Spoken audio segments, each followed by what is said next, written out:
Boa noite, meus amigos. Sejam muito bem-vindos a esta nossa live de aquecimento e preparatória de nossa palestra sobre planejamento patrimonial da família, que vai ocorrer no dia 27 de novembro, às 8 horas da noite. Anote aí na sua agenda para que você não perca essa palestra. E para que você também fique por dentro das informações necessárias sobre o tema, clique no link abaixo na descrição do vídeo e ao final fique atento ao QR Code. Aí você vai ser informado sobre tudo o que vai acontecer nessa palestra. Terá a parte básica e necessária para, quando assistir a palestra, aprender da forma que tem que ser, ok? E nesta palestra do dia 27, ela tem como destinatária as pessoas que são leigas ou que têm pouco conhecimento na área de planejamento patrimonial da família. E agora, a nossa ideia neste nosso encontro, nessa nossa live de hoje, é falar sobre pessoas famosas e de como elas construíram, organizaram, planejaram o seu patrimônio e depois que essas pessoas não estavam mais entre nós, o que aconteceu.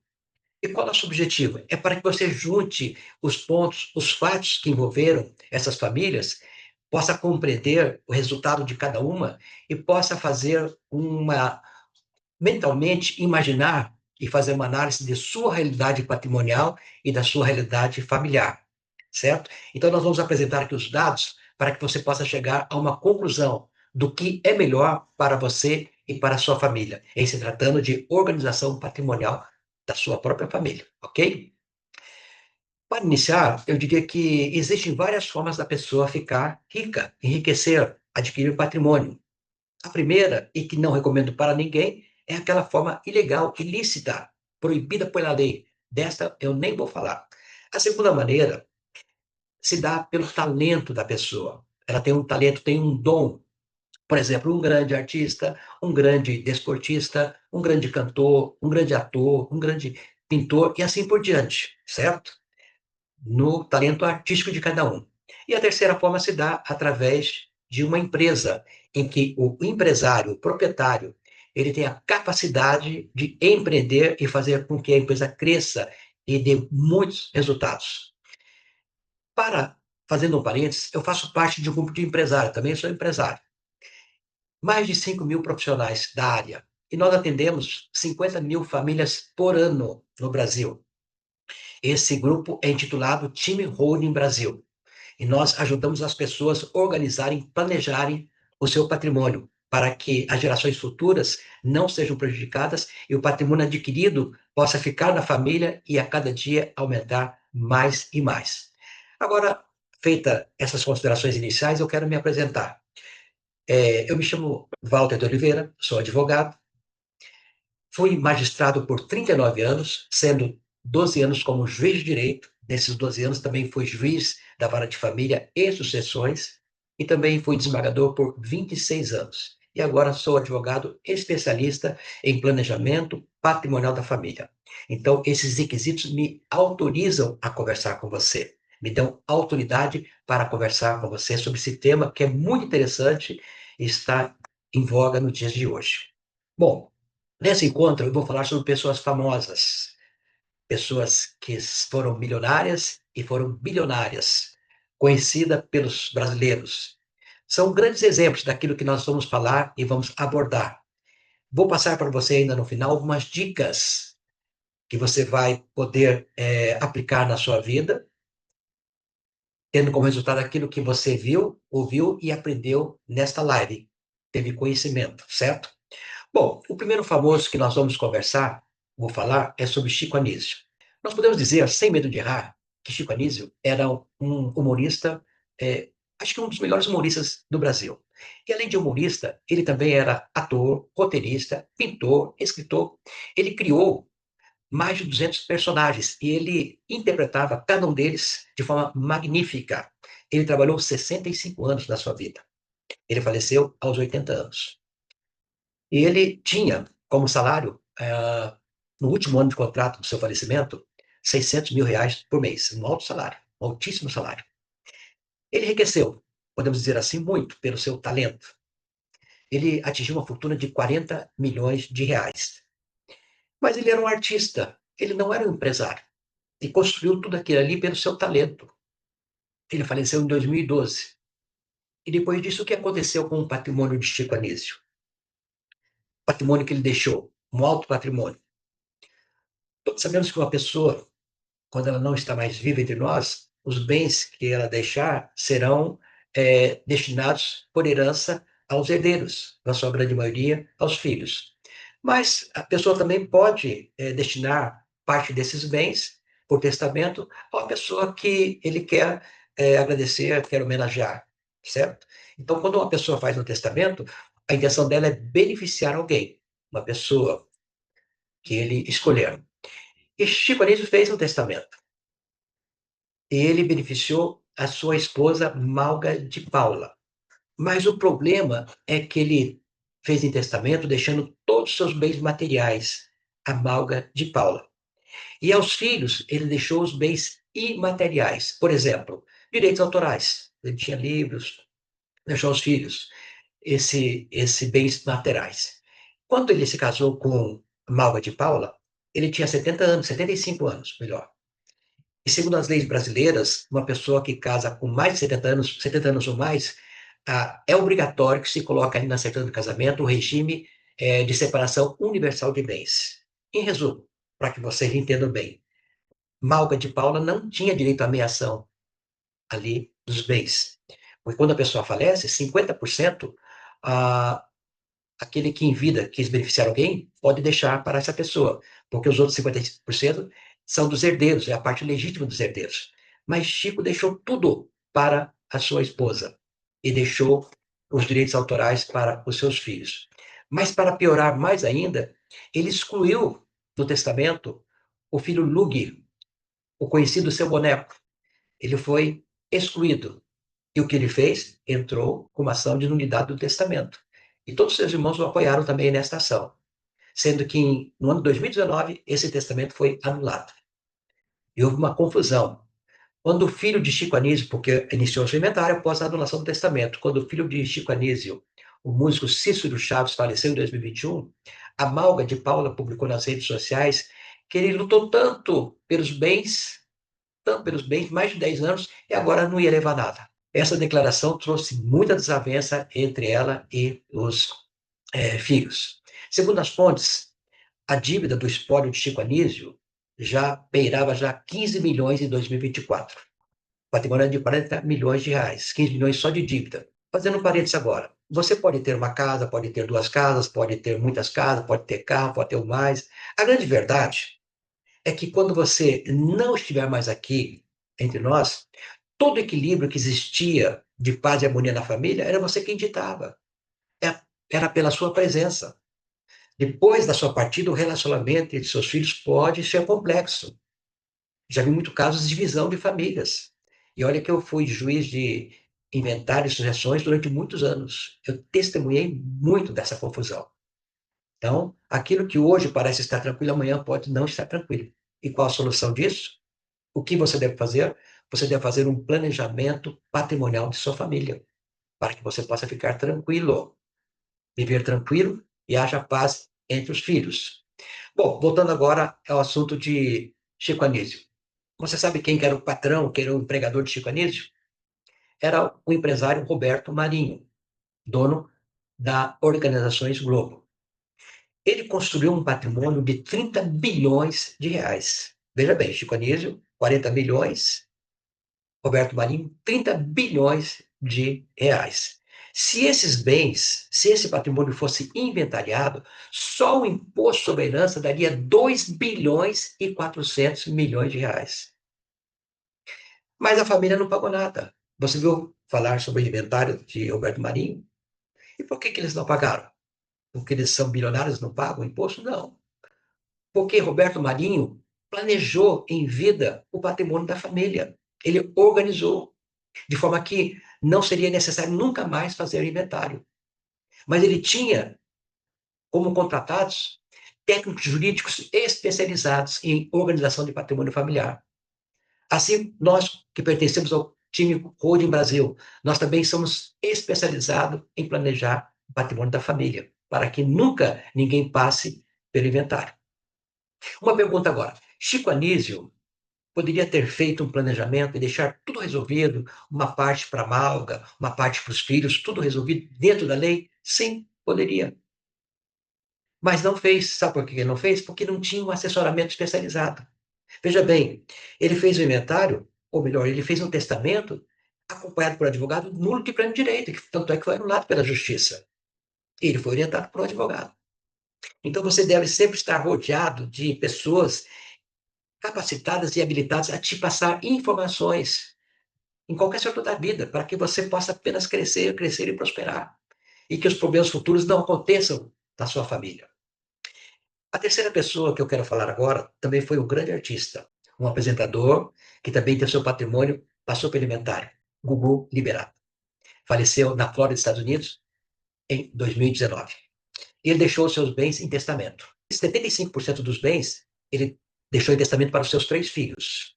E os outros 25% ele deixou para os seus 5 sobrinhos. E a mãe dos sobrinhos, que foi a inventariante. Já a mãe dos 3 filhos de Gugu Liberato entrou com uma ação da Justiça Brasileira pretendendo o reconhecimento da união estável. Eles moravam na Flórida. E na Flórida não há reconhecimento, nos Estados Unidos não há reconhecimento de união estável. E também uma pessoa de nome Ricardo Rocha, que se intitulava filho biológico de Gugu Liberato, entrou com uma ação na Justiça Brasileira de investigação de paternidade. Houve bloqueio de bem, houve muita confusão, houve pedido de DNA, um monte de coisa. Veja bem, nesse inventário, o Estado de São Paulo arrecadou só de imposto sobre herança 56 milhões de reais. Assim como o Chico Anísio, o Gugu Liberato era um grande apresentador e artista, mas ele não era um empresário visionário, apesar de ter várias empresas. Ele não era um visionário que tinha uma visão. Por isso que a família passou pelo que passou. Em contrapartida, quero mostrar um outro famoso, um mega empresário, Eike Batista. Vamos ver um vídeo de uma entrevista que Eike Batista fez com Roberto Cabrini. É verdade que, sendo um bom pai, você tem uma fortuna de 120 milhões de dólares pro Thor e depois precisou pedir uma parte de volta? É verdade isso? Não, nós temos... tinha... Qualquer um no nosso nível faz planejamento familiar, né? Então tem recursos que foram distribuídos entre os filhos de uma certa maneira. Pensando no futuro. Isso, sempre, né? E depois você precisou pedir parte do dinheiro de volta, é verdade? Não, ele tem os recursos dele que ele me empresta, ele paga algumas contas minhas, sim. Como é que foi pedir dinheiro emprestado pro seu filho? Problema nenhum, ele recebeu de mim. E ele deu na boa? Na boa. Como é que foi esse diálogo? Olha, ajuda seu pai porque eu tô com problemas. Me colocaram numa situação aqui surreal. Vocês viram a primeira coisa que ele falou? Cabrini perguntou para ele a respeito de Eike ter dado uma fortuna ao seu filho Thor. A resposta, não. Eu fiz uma distribuição. Foi a primeira resposta de Eike Batista. Aí ele fala, complementa, qualquer um do nosso nível faz planejamento patrimonial. Entenderam? Qualquer um do nosso nível. E qual o nível de Eike Batista? Bilionário. A outra pergunta, como foi que você pediu dinheiro emprestado para o seu filho? Ele respondeu, tranquilo, fui eu que dei. Aqui eu faço um parênteses. Se você dá alguma coisa para alguém, ou você doa alguma coisa para alguém, vamos colocar aqui R$ 1 milhão. Você tem que pagar imposto. No Rio de Janeiro é 8%. Então deveria pagar R$ 80 mil de imposto. Isso não aconteceu. E como que Eike Batista fez tudo isso? Como que ele organizou as coisas? Eu vou compartilhar com vocês aqui agora um quadro que nós vamos entender bem corretamente como acontece, ok? Muito bem. A fortuna de Eike Batista em 2012 era de 30 bilhões de dólares, certo? 30 bilhões de dólares. Aí, em 2013, um ano depois, isso declarado, imposto de renda. 2013, a fortuna dele era de 200 milhões de dólares, que é muito dinheiro. Mas se você comparar 2012 com 2013, é uma diferença abissal. O que aconteceu? Será que ele comprou alguma coisa? O que aconteceu?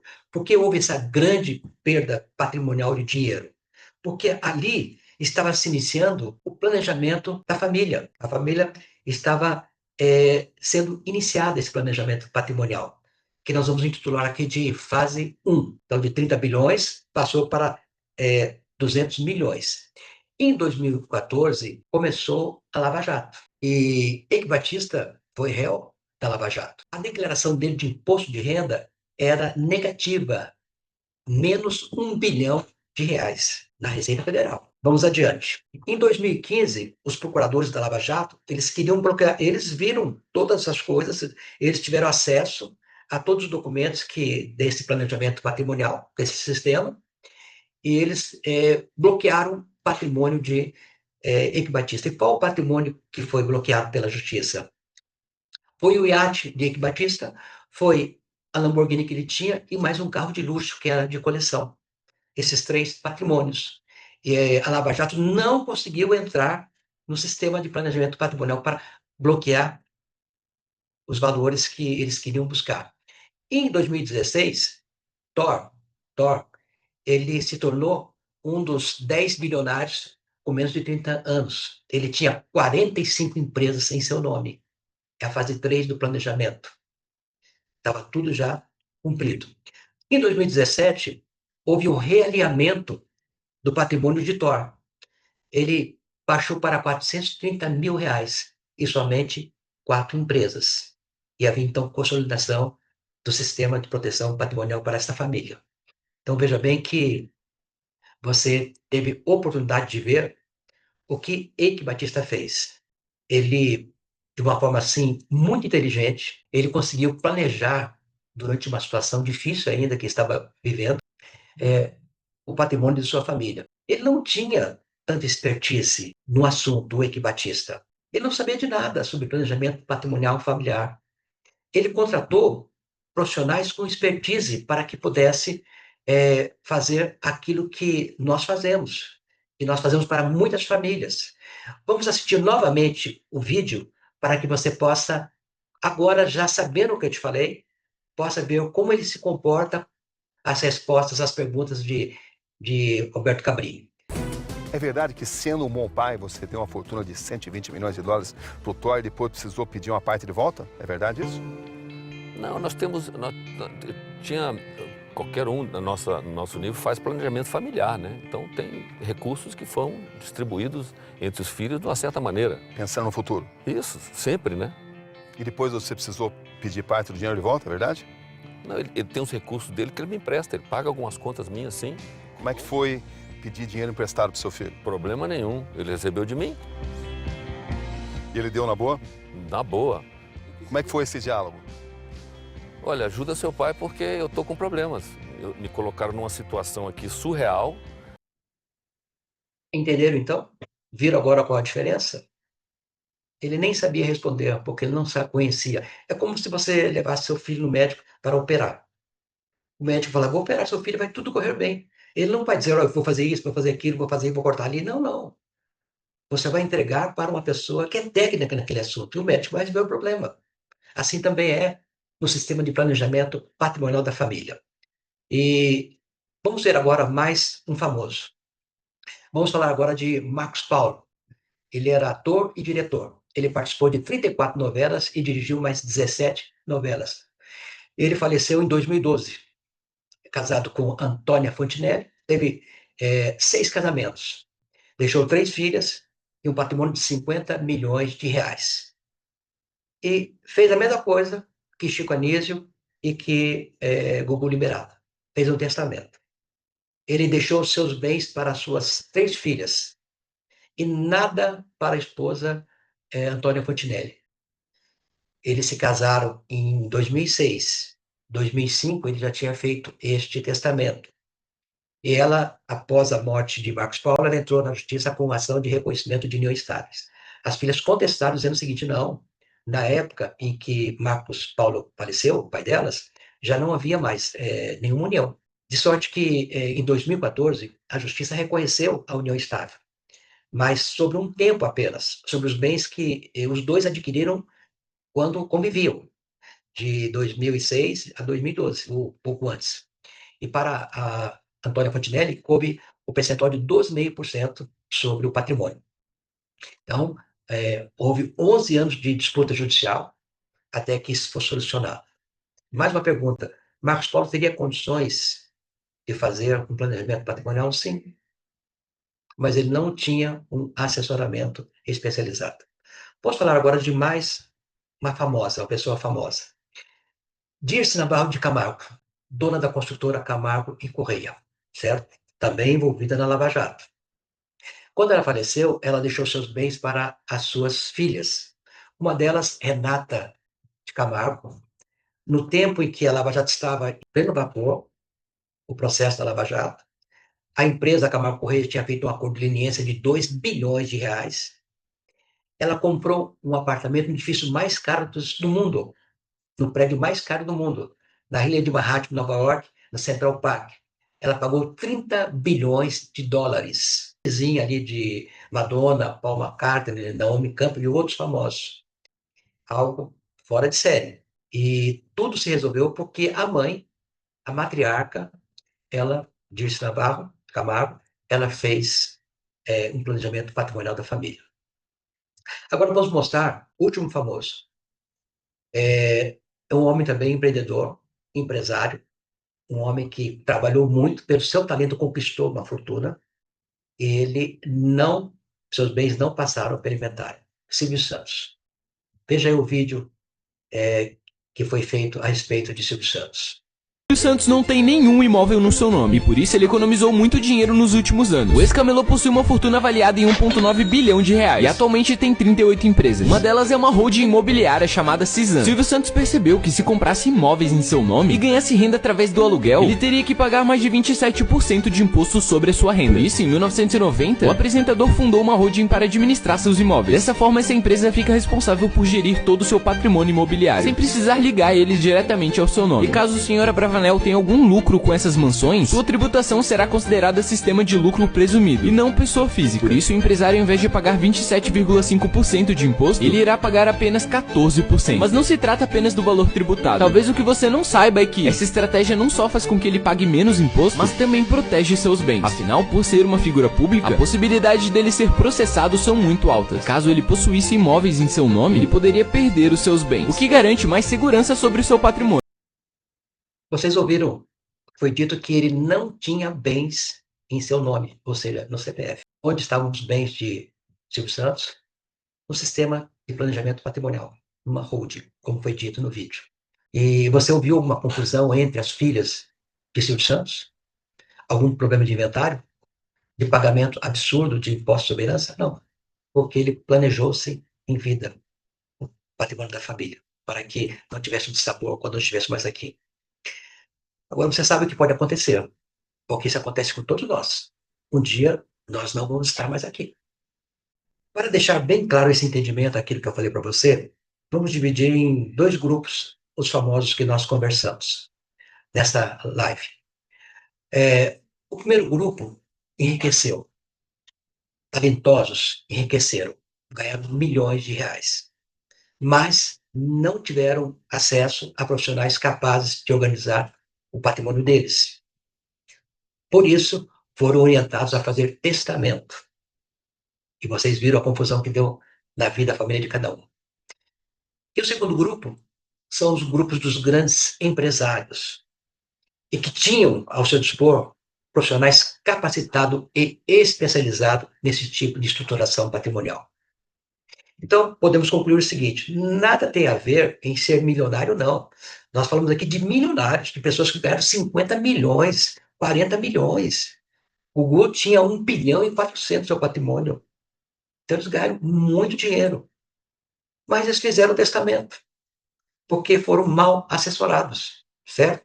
E os problemas foram grandes para a família.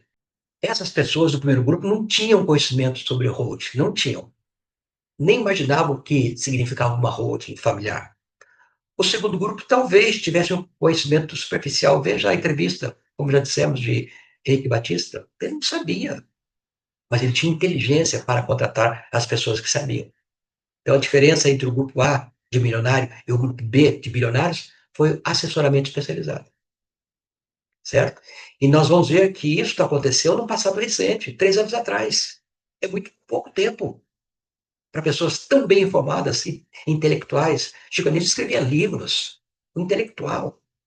mas não tinha conhecimento sobre o planejamento patrimonial da família. Somente, digo agora para você, somente você pode evitar que sua família passe por isso um dia, no futuro. Então agora eu vou lhe dar algumas dicas. Você vai levar em consideração tudo aquilo que você viu, tudo aquilo que você já ouviu, já teve conhecimento, com as dicas que eu vou te dar agora. A primeira dica que eu te dou, não basta ser só lícito, e sim, esse sistema tem que ser feito para ser mostrado quando necessário, para quem quer que seja, quando necessário. Você não é obrigado a revelar as coisas que são da sua intimidade, da sua privacidade, do seu patrimônio. Mas, se o fisco municipal quer saber, ele vai ter anotações. O fisco estadual também sim. O fisco federal, a Receita Federal também sim. A Junta Comercial, sim. Todos os órgãos públicos vão ter o conhecimento. E para que você entenda melhor ainda, vou passar mais um vídeo de um ex-candidato ao governo do governo municipal de São Paulo. Uma entrevista dada. Assista aí, porque vamos conversar depois a respeito disso também. Vou pegar um dado aqui também, aqui do TRE. Você declarou em 2022 um patrimônio de 96 milhões de reais. E agora em 2024, você declara um patrimônio de 196 milhões de reais. Ou seja, houve um acréscimo de 100 milhões de reais no seu patrimônio, segundo o que você declarou. Isso aí não dá 3% do meu patrimônio global. As minhas 7 holds com os 2 family office valem alguns bilhões. Isso aí é meu imposto de pessoa física. Algumas coisas que eu levei para o imposto de pessoa física. Ou seja, a pergunta ganha ainda mais relevância. Ou seja, é bem mais do que 4 vezes por dia. A gente fatura, de estar faturando aí quase 2 milhões por dia, o grupo, né, de seguradora. A gente está em 19 segmentos diferentes, de loteamento, construção, de seguradora, de tudo que você imaginar, fazenda, hotelaria, aviação, escambau, é muita coisa. É que o lance que o Flávio colocou... Inclusive, você vai ver, na próxima vez que você me entrevistar, na próxima eleição, caso haja, você vai ter vai assustar porque vai diminuir. Porque depois de virar um homem público, a estratégia tributária é outra. Eu vou ter que tirar o meu patrimônio. Vou ter que tirar, porque o processo vai vir tudo quanto é meu CPF. Eu vou ter que tirar do meu pessoa física tudo. Aí vai vir lá, Marçal ficou mais pobre. Aí eu já tô contando aqui para vocês. Vocês perceberam a pergunta do entrevistador? Ele lendo ali a declaração de imposto e informações do TRE de São Paulo, ele fala que Pablo Marçal tinha 96 milhões de patrimônio num ano, e no outro ano tinha 196 milhões de patrimônio. E qual foi a resposta para o Marçal? Isso é declaração de imposto de renda pessoal física. E não é 3% do meu patrimônio. Meu patrimônio está em 7 holdings. Então, precisa falar mais alguma coisa nesse sentido? Pablo Marçal também é um bilionário e que já aplicou há muito o sistema de planejamento patrimonial em sua família. Há muitos anos já. Minha segunda dica é simples. Não precisa falar de herança, sobre testamento, sobre doação com usufruto, porque é muito difícil uma família falar sobre herança, os pais com o filho, a respeito do que pode fazer, sobre testamento. Uma conversa estranha. Então, não tem que fazer essas coisas que trazem tristeza às pessoas da família. Você precisa construir em vida, entenda bem, um sistema de planejamento patrimonial que é uma instituição familiar.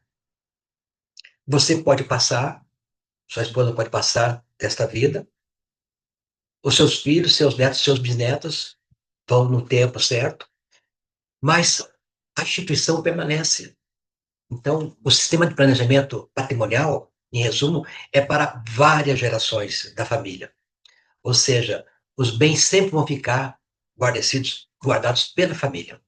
Terceira dica, não importa o tamanho do seu patrimônio. Porque as pessoas pensam, eu não faço holding porque eu não tenho patrimônio. Se eu te falar que você pode fazer uma holding sem ter nenhum patrimônio, é possível sim. Vamos imaginar aqui um casal de jovens que estão preparados para se casarem. Eles casam, eles vão agora trabalhar para construir o patrimônio. E a holding pode ser montada, porque tudo que eles adquirirem já colocam no sistema de holding, não mais no CPF, para evitar o inventário, uma das vantagens desse sistema, certo? Então, é importante que você saiba que não importa o valor do seu patrimônio. Se uma pessoa tiver um bem de 300 mil reais, ou até menos, pode fazer uma holding. Não há nenhum problema nisso. Vai garantir o futuro da família. Mais uma dica: quanto mais, melhor para você. Como nós vimos ali o caso de Chico Anísio, do Gugu Liberato, do Marcos Paulo, os fatos acontecidos há 12 anos atrás, é um passado muito recente. Eu diria que de 20 anos, de 15 a 20 anos, é que os bilionários começaram a conhecer melhor o que é um sistema de proteção do patrimônio. Agora você tem acesso. A mídia está divulgando isso.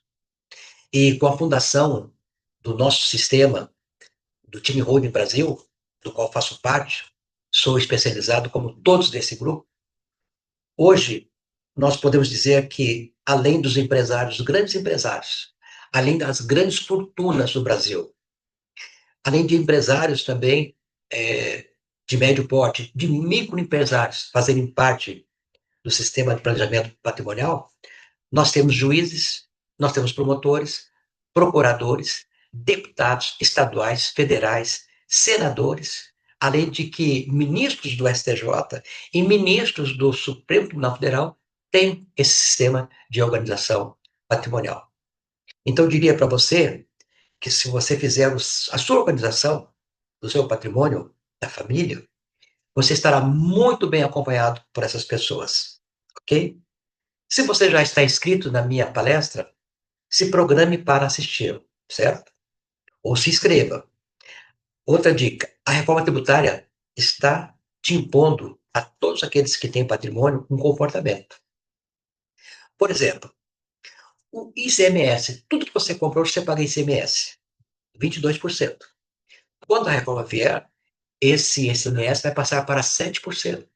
Aí você vai dizer, poxa, foi muito bom, então a reforma vai ser boa. Não. Para quem tem patrimônio, não vai ser boa. Só para que você tenha uma pequena ideia, o imposto sobre herança, que hoje na grande maioria dos estados do Brasil é 4%, vai ser fixada, ou já está fixada, só falta só a resolução do Senado Federal, no mínimo 8%. E será gradativa, conforme o valor do bem. Por exemplo, no Paraná, o percentual é 4%, não importa qual é o valor do bem, pode ser 100 mil ou 10, 20 milhões, é 4%. No Paraná, então, será no mínimo o dobro. Agora, não se esqueça que ela será gradativa conforme o valor dos bens. Por isso que é importante você estar atento para evitar o inventário, certo? Essa reforma tributária vai mexer muito com o patrimônio de quem não tiver uma organização, um planejamento patrimonial. Bem, dito isto, te espero na palestra online e gratuita do dia 27 de novembro, às 8 horas da noite. Acompanhe também a nossa segunda live. Aí você pode dizer e perguntar, olha, mas por que mais eventos? Eu respondo, olha, lembra que eu falei no início que o destinatário eram as pessoas que não tinham pouco conhecimento sobre a organização do patrimônio, dirigida a leigos? Pois é, com esses três eventos que estou fazendo antes da palestra, a minha intenção é que você chegue na palestra já com a mente clara, aberta, para que depois de você assistir a palestra, você possa tomar a melhor decisão da sua vida. Ou seja, a de organizar o patrimônio da sua família e viver em paz e harmonia com todos os seus familiares, especialmente com os seus filhos. Para poder participar de todos os eventos que serão realizados, e também da palestra, acesse o QR Code abaixo, ou clique no link de descrição do vídeo, ok? Bem, amigos, até a próxima. Um grande abraço para todos.